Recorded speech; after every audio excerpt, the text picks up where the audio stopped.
The clock marked 3 p.m. when Daniel closed his Bible with satisfaction. There was complement with his daily devotional. He lay down in the armchair, enjoying the tranquility of your home. It had always been considered a man of faith. He didn't drink, he didn't smoke, he didn't miss church. If anyone knew, he asked, he was sure of his salvation. But something interrupted his peace. A pain sharp settled in his chest. At first light, almost imperceptible. He tried to ignore it, but the pressure increased. Its breathing became erratic. The world began to fade away. What's going on?" he whispered, taking hand to heart. His vision blurred. He felt his body collapse. Gravity, it dragged toward an invisible abyss, and in a blink, everything went dark. Silence, but it wasn't the end. Suddenly, an unbearable heat it enveloped. It was no ordinary heat. It was stifling, scorching, as if its fur was about to melt. His lungs were burning. The air was thick, heavy with a stench unbearable smell of sulfur and burnt flesh. Daniel opened the eyes with difficulty. The scene before him, it leapt without breath. The floor was made of black, cracked stone, with fire bursting from its fissures. In the sky there was no sun nor stars, just a huge 1 volt dark, dimly lit by flames emerging from all sides. The atmosphere vibrated with a strange sound, an echo of wails, sobs, and screams of pain. Daniel stood up with difficulty. Something was not right. Good. He looked at his around and saw skeletal figures with charred skin, moaning in agony. Their faces, they were disfigured, their hands raised in a silent plea. They were thousands, maybe millions. And then he felt a chills ran down his spine. They were not unknown. Some of those faces, they looked familiar. Daniel narrowed his eyes, trying to focus better. He saw a man dressed in rags, sobbing in fetal position. Your face, although consumed by the pain, still retained recognizable features. It was a former shepherd of his church. His heart began to beat with despair. "No, it can't be," he stammered, feeling that the reality was cracking at him around. But then, a guttural voice froze in its place. "Daniel!" The sound came out of nowhere, like a twisted whisper that filtered through the flames. Daniel turned slowly, feeling the temperature rising around him. Around, in the distance, beyond the dancing shadows, something was moving. Something big. Something that I was waiting. Daniel's body was paralyzed. His breathing was erratic. The environment around it seemed close in on him, as if a force invisible it were crushing. The whisper of his name followed, resonating in the air. It was no ordinary voice. It was deep, raspy, filled with an unspeakable malice. I wanted to run. I wanted to wake up from that nightmare. But his legs were unresponsive. In front of him, the silhouette of something immense began to take shape. They were twisted shadows, a vortex of darkness that seemed to devour the little light that existed in that place. I couldn't see his face, but yes, I felt his presence. A being that did not belong to Earth. Terror it consumed where was. A heartbreaking scream, it brought him out of his trance. He turned sharply and saw a group of people desperately trying to climb a wall. Rocky. His fingers were bleeding as he clung to the stones. Their bodies were shaking with exhaustion. They managed to climb a few meters, but then a force invisible that dragged back to the ground. They fell screaming, as if the same gravity that would reject. Daniel's stomach turned. That scene made no sense. Why were over there? He began to walk, with unsteady steps. The ground beneath his feet was hot, but not like a stone exposed to the sun. It was a heat that came from the bowels of the earth, as if he same was standing on a volcano. He walked a few meters until he saw something that surprised him, did gasp in horror. Faces known. Among the condemned who were crying and screaming, he recognized several members of their church. People with those who had prayed, people who had preached the word of God. One of them was a hair man, gray-haired, a former worship leader. His clothes was made tatters, their fur covered in scars burning. His eyes reflected absolute desperation. "Sir, have mercy," he cried. I served. I led others to your presence. Why, I'm here." His voice broke in a sob. It was a crying of defeat. Daniel felt his chest tightened. This made no sense. "No, it can't be," she whispered, shaking her head. The head. He walked a few more steps, but every direction he looked, you showed his same panorama. Men and women who, in life, seemed having been devout Christians. "I baptized hundreds in your name," he shouted, a man with his face disjointed. "I fasted, I preached, I did miracles, but nobody you," he responded. The air became heavier. Daniel heard a voice in his head, a truth that was suddenly revealed. It was not their works that made them, they brought here. It was his pride. The world seemed stop. Daniel felt that his stomach contracted. The words, they hit his mind like a thunder. "Pride," he whispered, with the voice breaking. His vision began to darken. Something was pulling him. The ground beneath his feet was crumbling. Before I could react, he felt that his body plummeted. A void without background it consumed, and in at that moment, he understood something else worse. I was not a spectator of that sentence. He was part of it. Daniel fell to the ground with force. The impact shook the bones, but the pain was not comparable with the terror that invaded.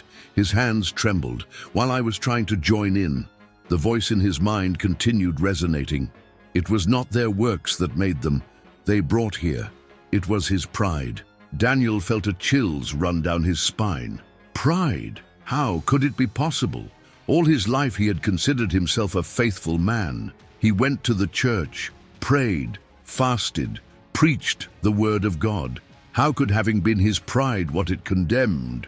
To your all around, the screams of the damned continued, heart-rending cries of despair. But now, Daniel could understand their words. With elderly clarity, "I served God all my life," she cried. A old man hunched, with hands covering themselves, he faced.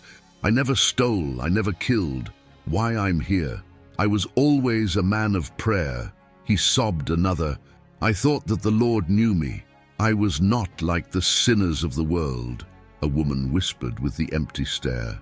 "I was always a good one, Christian, but I never truly humbled myself." The words of the condemned struck Daniel with a force impossible to ignore. There was something in common among all of them. They were not there for having committed murders, robberies, or blasphemies open against God. They were there because they trusted in his own justice, because they believed that with their works they could buy their salvation. Daniel felt his chest tighten. The truth it hit suddenly like an avalanche. Memories of his life began to pass before his eyes. Moments in those who judged others believers by not be as consecrated as he is. Occasions in those who felt superior because they knew more verses, because they occupied a position of leadership in his church. Situations in those who believed that their attendance at worship services, their tithes and their service they assured a place in his darling. But his heart had never really changed. His faith was not humility. It was pride. He staggered backwards. It couldn't be true. "God, this isn't fair," he stammered. "I thought in you, I served you." But then a new revelation fell upon him. Faith true is not just believing in God. It is to die to oneself. It is to surrender the heart. And Daniel never did. There was made. He had never truly given up. Always I had lived trusting in his own justice, in his own performance. A tremor shook he ground. The pressure in the air became unbearable. Suddenly, he felt a force invisible began to drag it toward down. The heat increased. The shadows rose over him. "No!" he shouted with desperation, trying to resist. "God, give me other opportunity. I don't want to be here." But there was no answer. The darkness it wrapped. Their body was swallowed by the darkness. And as he fell, the last thing he heard were the cries of those who, like him, believed they were safe, and only found themselves account of your mistake when it was too late. Daniel fell to his knees. His mind was on the verge of collapse. Everything that was there, believed to know about the salvation, was crumbling before him. Hell was not only full of atheists and criminals, was full of Christians who thought they were safe. "It can't be," he moaned, squeezing the teeth, but there was no time to process it. A deafening roar made the ground. The burning air vibrated as if something colossal was moving in the shadows. Daniel raised the view, and then the saw, the condemned. They were swirling in the gloom, with the faces twisted by the suffering. Some they had hands raised in supplication, others hugged themselves, rocking in a silent lament.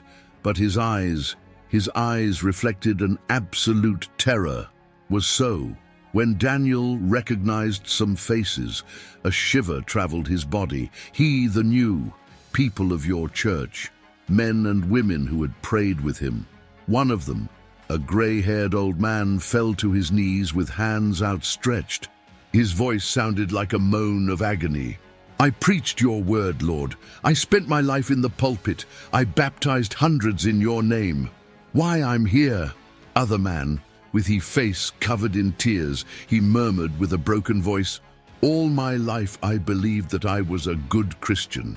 I fasted, I gave my tithes, but now I know the true. My faith was never real." Near them, a pale-faced woman was sobbing, without consolation. "I always went to the church, but my heart never changed. I thought that with my good actions, it was enough." Daniel felt nauseous. Each testimony was like a blow to the chest. It wasn't about how many times had attended temple. It wasn't about how many verses they had memorized. It was about what they never allowed God to do in their hearts. The wailing intensified. Suddenly, an explosion of fire illuminated the horizon. Daniel covered himself the eyes, blinded by the fiery glow. When his vision came back, the air became dense. The ground trembled under his feet, and then it saw. A figure emerged from the shadows. It was not a human being. His presence was overwhelming, suffocating. He had no defined face, only an abyss of darkness in the place where your eyes should be. The souls that they're around, they began to scream louder. Some they tried flee, others threw themselves to the ground, trembling. Daniel felt his own willpower fall apart. Whatever was in front of him knew. "Daniel," she whispered the creature with a deep, distorted voice. The fear it paralyzed. That being it was calling. The soil trembled again. The flames increased. The air became heavier. Something was about to happen. And then, what understood, something worse than torment, was yet to come. The abyss roared. Shadows twisted as if something giant was moving between them. The soil vibrated under Daniel's feet. His body whole thing froze in an absolute terror. Dark figure who had spoken his name began to move forward slowly. Each step made the air turn denser, more unbearable. The souls condemned to their around. They shouted with despair. Some, they were trying run away. Others cowered, sobbing. "No, no," Daniel whispered, unable to take his eyes off that girl. Entity.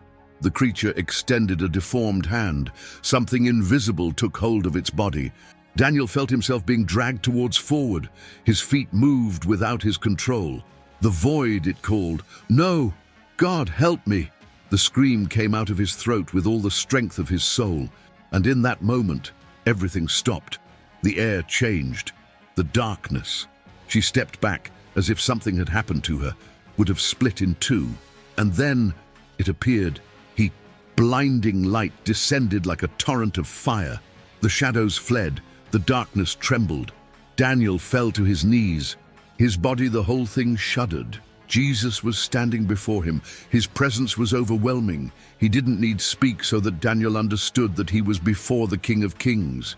Jesus, it looked. His eyes, brighter than the sun, seemed cross his soul. Daniel felt that everything in he was exposed. There was no excuses. There were nowhere hide. The voice of the Mister resonated firmly. "Daniel, you thought you knew me, but you never gave me your heart." The words pierced his chest. I I was faithful, he stammered. I prayed, I fasted, I preached. Jesus did not turn away the look. You talked about me, but you never lived for me. Daniel felt his throat close up. Jesus, he raised a hand and pointed the abyss. Thousands like you are here because they trusted in his own justice, but they never allowed me would transform them. The soil trembled again.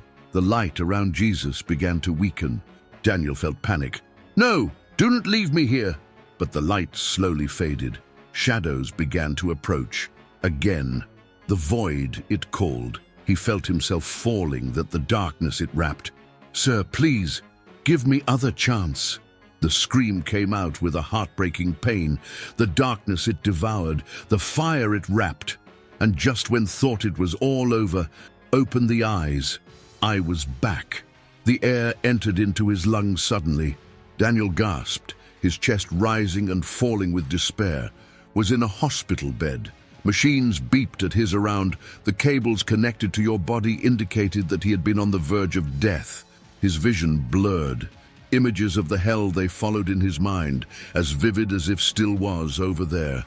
The shadows, the screams, the faces of those who thought they were safe, and realizes too late of his mistake. A shiver traveled his body. He had been on the verge of joining them. God bless you had given a second chance. She felt tears burning in her eyes. She had believed a faithful Christian, but in his heart had never truly given up. Since that time day, his life was never the same again, He did not preach anymore about religion empty. He did not speak of God anymore with self-sufficiency. He lived with one purpose, to warn others before it was too late, because now it knew. Every hour, Christians who believe themselves safe wake up in hell. Is your faith authentic or just appearance? Do you live a real relationship with God, or do you just follow him? Rituals. If you died tonight, are you sure you wouldn't end up like Daniel? The biggest deception of the enemy. It is not to make you reject God. It is to make you believe that you are already saved, when in reality, you've never changed. If this message has helped you, made me think, don't ignore it. Share this story with someone who needs, and remember, don't wait until it's too late.